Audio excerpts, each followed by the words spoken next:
मैं हूं आपके साथ शिवानी।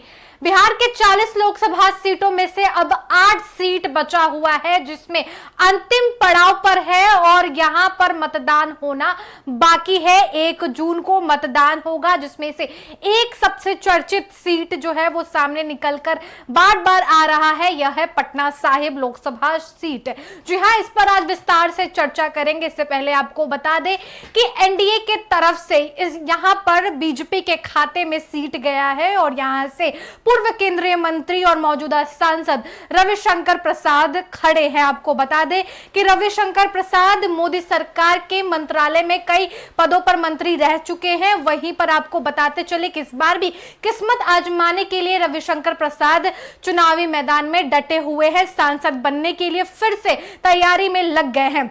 वहीं पर आपको बताएं कि विपक्षी गठबंधन के तरफ से यह सीट कांग्रेस के खाते में गया है और कांग्रेस के तरफ से लोकसभा की पूर्व स्पीकर मीरा कुमार के पुत्र यहां पर अंशुल अभिजीत जो है खड़े हैं। इनका चुनावी सफर शुरू हो चुका है। बता दें आपको कि अंशुल अभिजीत का इतिहास राजनीतिक पारिवारिक दृष्टिकोण से फला फूला है। बताएं आपको तो अंशुल अभिजीत जो है इस बार पूरी तरीके से जोर लगाते हुए पटना साहिब लोकसभा क्षेत्र में खड़े हैं, घूम रहे हैं, चुनाव प्रचार कर रहे हैं। हालांकि कोई कसर छोड़ नहीं रहे हैं, लेकिन यहाँ का इतिहास, यहाँ की समीकरण बहुत कुछ बदलने वाला है। इस बार 2024 के लोकसभा चुनाव में 1 जून को मतदान होने वाला है पटना साहिब लोकसभा क्षेत्र में और यहाँ पर 4 जून को सभी 40 लोकसभा सीटों का रिजल्ट पेश होगा और उसके बाद पता चल जाएगा कि सत्ता में किसकी सरकार है। लेकिन आपको बता देते हैं कि 2008 में लोकसभा का यह सीट एक क्षेत्र में था, जो था कि पटना क्षेत्र, और उसके बाद यहां पर 2008 के बाद परिसीमन आयोग ने यहां 2 क्षेत्रों में बांटा, जो कि पाटलिपुत्रा बना और दूसरा बना पटना साहिब। और यहां पर देखा जाए तो इतिहास गवाह रहा है कि यहां पर समीकरण का बोलबाला पहले से चलते आया है। विकास का मुद्दा इस बार जोरों शोरों से उठ रहा है, इसलिए धरातल पर कई लोग जो है रविशंकर प्रसाद के बहिष्कार में उतर आए हैं और वो लोग नहीं चाहते हैं कि रविशंकर प्रसाद इस बार चुनाव जीते। लेकिन यहां पर कांटे की टक्कर मानी जा रही है। आपको बता दें कि ऐसे देखा जाए तो पटना साहिब क्षेत्र में 15 प्रत्याशी लोकसभा चुनाव के लिए डटे हुए हैं, लेकिन टक्कर 2 के बीच में माना जा रहा है और यह 2 मजबूत गठबंधन है। जैसा कि आपको पहले बता चुके हैं कि एनडीए की तरफ से बीजेपी के कैंडिडेट यहां पर खड़े हैं, तो वहीं पर इंडिया अलायंस की तरफ से कांग्रेस खड़ी है। आगे बता दें आपको कि कांग्रेस जो है वो 9 सीटों पर चुनाव लड़ रही है। बिहार में उन्हें 9 सीट मिली है, ऐसे में एक सीट जो है पटना साहिब है।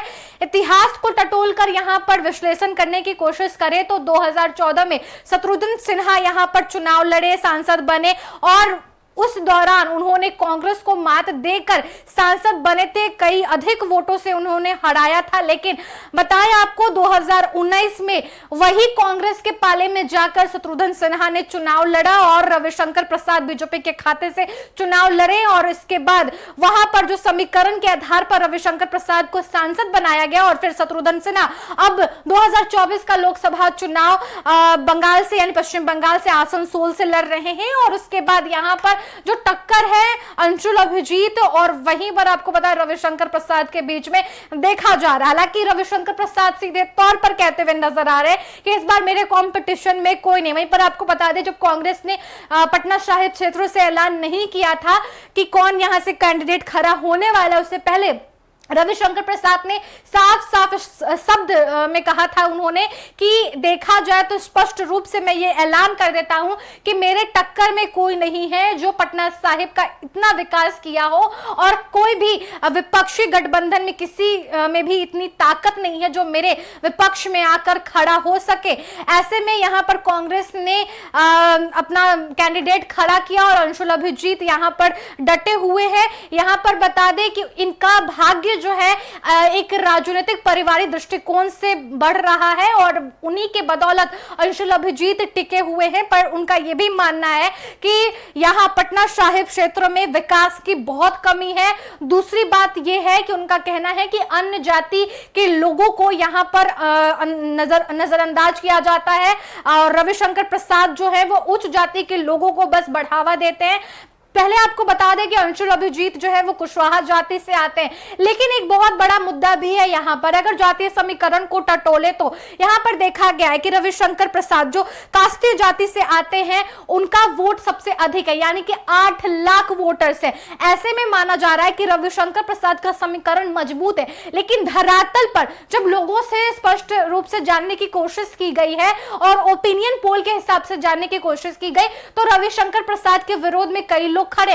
हालांकि बताएं आपको तो पीएम नरेंद्र मोदी यहां पर जनसभा किए, रोड शो किए और लगातार दिग्गज बीजेपी के नेता लगातार पटना साहिब क्षेत्र में घूमे, पाटलिपुत्रा क्षेत्र में भी वो घूमे, लेकिन पटना साहिब लोकसभा क्षेत्र एक अलग क्षेत्र है और यहां पर पीएम मोदी का चेहरा एक बार फिर से सामने लाकर रखा गया, जिसके बाद से यह कयास लगाया जा रहा है कि रविशंकर प्रसाद की जीत होने वाली है। एक तरफ आपको बता दें कि रविशंकर प्रसाद ने साफ तौर पर ऐलान कर दिया है कि पटना साहिब का विकास सबसे ज्यादा बिहार के अन्य क्षेत्रों से ज्यादा हुआ है और यही वजह है कि यहाँ के लोग हमें पसंद करते हैं। हालांकि धरातल पर लोगों को भटकाया जा रहा है। हालांकि इस बात पर आप कितनी सच्चाई मानते हैं कमेंट बॉक्स में लिखकर जरूर बताइएगा।